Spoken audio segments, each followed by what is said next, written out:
Hey guys, how's it going? It's Al. NBA DFS season is here, and I've got another How to Win at Daily Fantasy NBA video for you. I've got Mike Leone from EstablishTheRun.com, a long-term friend of mine here in the daily fantasy space, and a long-term winner in daily fantasy NBA. We're going to talk about 5 tips for you beginners who are just kind of getting your feet wet. You got to dip your toe right in the little daily fantasy NBA pool. We're going to try and get you ready, give you a leg up. If you're new coming over from NFL, playing at Daily Fantasy NBA for the first time, we're going to have 5 very simple tips for you to work your way through. So drop a like on the video. Please subscribe to the channel, ring the notifications bell, leave a reply. Anything that you do that costs you absolutely no money definitely helps. Click on the description. There will be a link to EstablishTheRun.com for you to go over there and get a 10% discount if you're a new member to the site for an NBA membership. The best content, in my opinion, in terms of day-to-day to help make you a better daily fantasy NBA player. And if you wanted to get more involved in that description as well, there's a link to our Discord channel where there's going to be people all the time, whether you're a non-sub, a channel member here on YouTube, or not a channel member. There's free channels, there's VIP channels for the channel members as well. So get on over to Discord. Over 5,000 people at the time that we're recording this. This is it's December 21st. And it's growing every single week. So jump on over to Discord and get involved in the communication if you wanted to try and improve every single day that you're playing daily fantasy. Let me bring in Mike here. Mike, how's it going today, brother? It's going well. NBA season is tomorrow. As you said, we're recording this on December 21st, day before the start of the season. So it's a stressful week, but it's a fun week.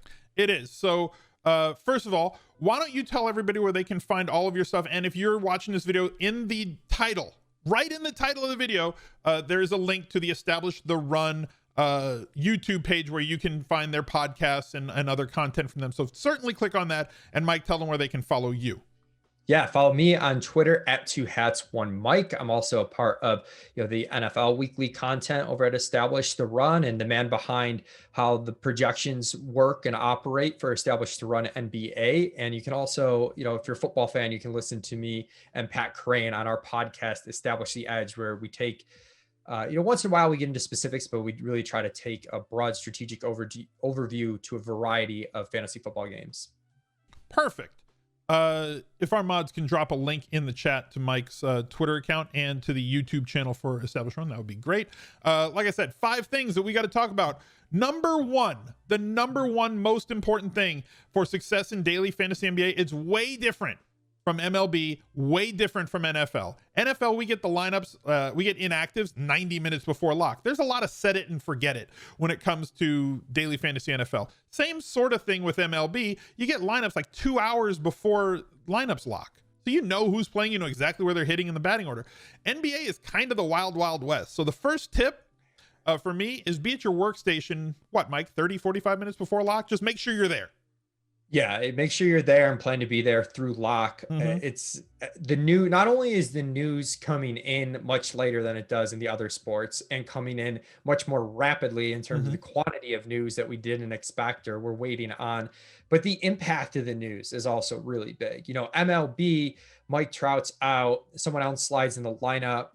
It might change your projection of the opposing pitcher and some guys in the lineup a little bit, but if LeBron James is out for the Lakers, not only are you dead if you have LeBron James, you don't swap him out, but there's a good chance you're at a really big disadvantage if you're not taking advantage of the other Lakers players' values who are going to increase because there's so many more minutes and so much more usage on that team to fill with LeBron James out. So be at your workstation, be kind of trying to monitor Twitter. Fantasy Labs has a great Twitter account with news and making sure that you're able to react when the news inevitably hits.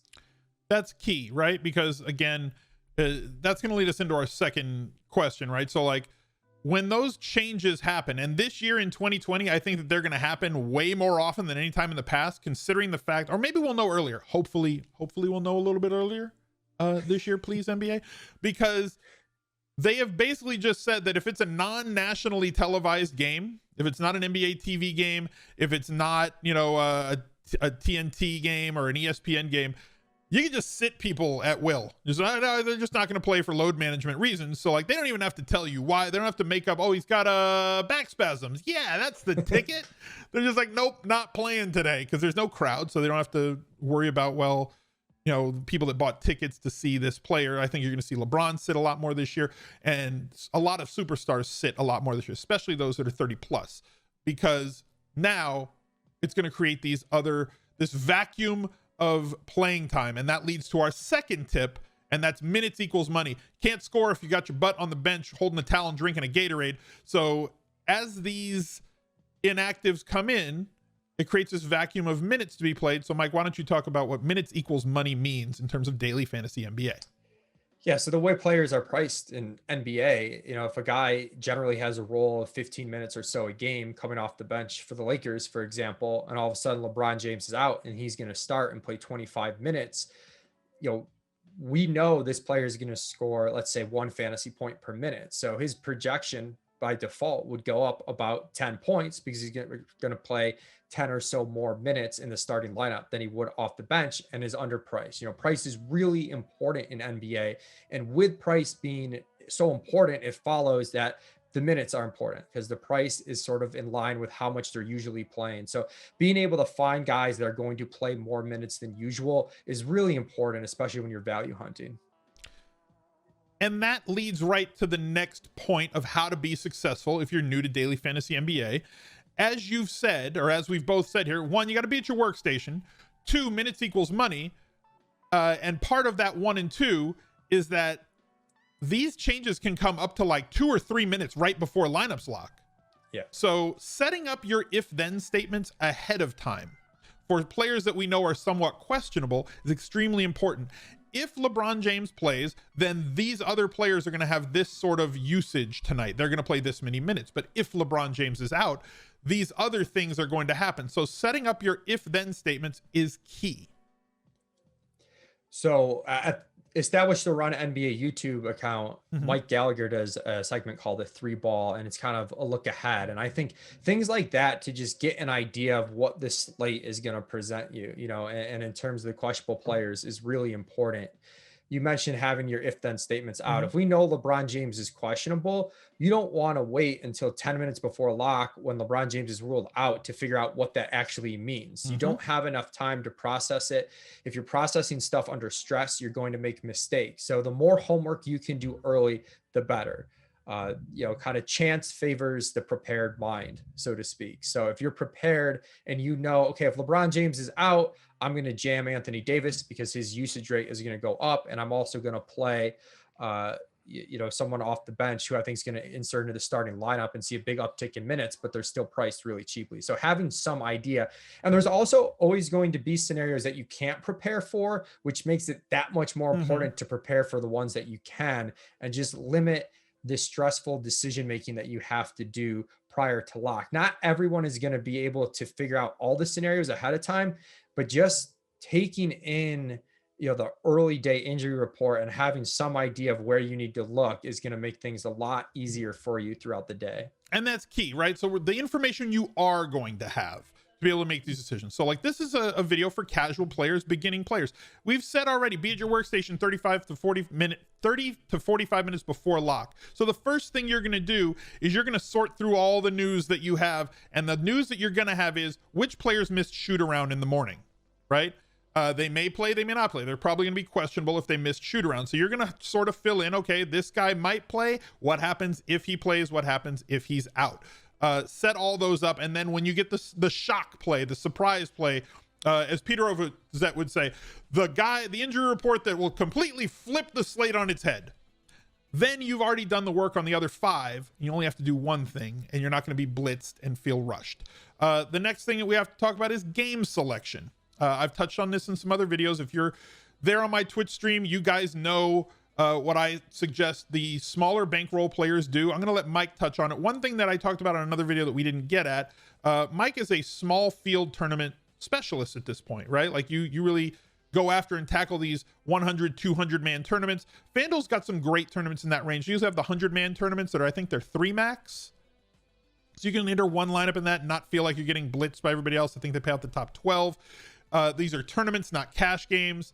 My point is, if you're playing low stakes, you need to focus on playing head-to-heads against as many different opponents as possible, sticking to large field, single entry, 50-50s and double ups. And then what would you do for tournament upside, Mike, if you're a lower stakes player? Yeah, I still think, those small fields that you said, I've been playing a lot for NFL. I think for NBA is a great opportunity for people because you can play a certain segment of the best plays and not have to get too crazy. But also, a lot of people kind of just straight dump their cash game lineups in those types of tournaments, which suboptimal. In a way, it gives us an edge. And sometimes you can do that too if you think your cash game lineups can be a little bit different. But if there's some obvious guys that people are going to build around or an obvious lineup construction, you can leverage that in small field tournaments. You mentioned FanDuel having some good structures. I think FanDuel, sometimes the best way to leverage the slate is when there's an obvious center play everyone's going to play. You can play a center at a different price point, and then you can just play a really high projected lineup. Don't do anything crazy outside of that, but your build is going to be so different than other people's builds. And I think that makes a lot of sense. And I think it's a little bit easier to grasp what it takes to win in the small field tournaments, because the large field MME, at times it can be so random. It ends up being like who hits the nuts, right? And you do want to see what people's exposures are. But if you study the winners of the small field tournaments, you can really see their, over time, especially their combination of, how much chalk did they play? Where did they try and get leverage? And it becomes more of a fun game that you can really strategize and learn how to best attack that game. So that's why I really like those smaller field tournaments. And that's the thing. Creating lineups for the game you're playing is extremely important. You talked about FanDuel as opposed to DraftKings. FanDuel, you're locked into playing specific players at specific positions. So sometimes it's like, well, I have to spend up at small forward at 2 spots tonight, or everybody's spending up at center. Easiest way to be contrarian is zig where they zag. So if everybody's paying up at center, find a value center that you like. Immediately your lineup is going to look different than like 50% of the field, because you're not doing the thing that all of them are doing at that one spot, which is forcing you to now spend that money somewhere else. So you're differentiating it 2, maybe 3 spots in your lineup where other people aren't. So it's an easy way to get contrarian without being stupid. The 5th tip for beginners here, Mike, you wanted to hit on game log watching, which is something that all of us fall prey to in some way, shape, or form. Well, this guy's had like 3 great games, so like clearly he's going to have a 4th great game. Yeah, you want to be careful. And as you said, everyone game log watches. I do it, but the things you're looking for in game logs, I think, are important. You don't want to just look at fantasy points. You want to kind of see how they were accrued. If a guy had 3 amazing games and you look and he shot 80% from the field, alarm bells go off. He's not going to keep shooting 80%. That's something that's going to regress. We know this guy shoots 50% over the course of his career. He's just been shooting really well. But maybe you look and you see a guy, his shot attempts are way up the last few games. Now that might be actually an indicator that this guy is a strong play, and maybe he is still underpriced because he's just more involved in the offense than we expected or he was previously. So knowing what to look for, things like, minutes played, was it an overtime game? Because those could be really inflated if he played 2 double overtimes and he played 44 minutes instead of 34. On the flip side, if a guy played 24 instead of 30 because he was in a big blowout, that matters too. And then with steals and blocks, sometimes there are guys that achieve a lot of steals and blocks, but when you see 2 or 3 games in a row with like 6 steals and blocks combined, we call them stocks, the combination of steals and blocks. Can we just call them stonks moving forward? Stonks? I like stocks. I like my God stocks. Damn it. Sorry, Smith. But if a guy had this huge game on FanDuel, especially where the stocks are worth 3 points each, if he's not someone that usually racks up blocks and steals, and he had 2 straight games where he had 6 stocks, that's 18 FanDuel points, then that game log is noisy. So just understanding what to look for in a game log, what matters and what doesn't. Yeah. So like conversely, the first thing you mentioned was like a guy who's running hot from the field, guy who's shooting 80%, not sustainable. You have somebody else who's going to get shots, right? You know that this guy's going to get up 15 to 20 looks a night. And maybe he's had a couple of games this week where he's been in a funk and he's only hit like 5, but he shoots about 45-50% from the field. So if he continues to play those minutes and continues to get those amount of shots, the number one correlation between real life and daily fantasy, or real life and any fantasy in terms of basketball, is scoring baskets. So as long as they're getting shots, you can't score if you don't shoot. As long as they're getting shots, then and they're not falling recently, that player is going to trend upward. And people who game log watch, he's going to go underplayed because he has not been doing well recently, and then it's only not doing well recently because maybe he had tough defensive matchups. Maybe he had a lockdown defender on him. Maybe his inefficiency was induced by one thing or another, and now it's going to be fine moving forward. So that's when you want to buy the dip on that player.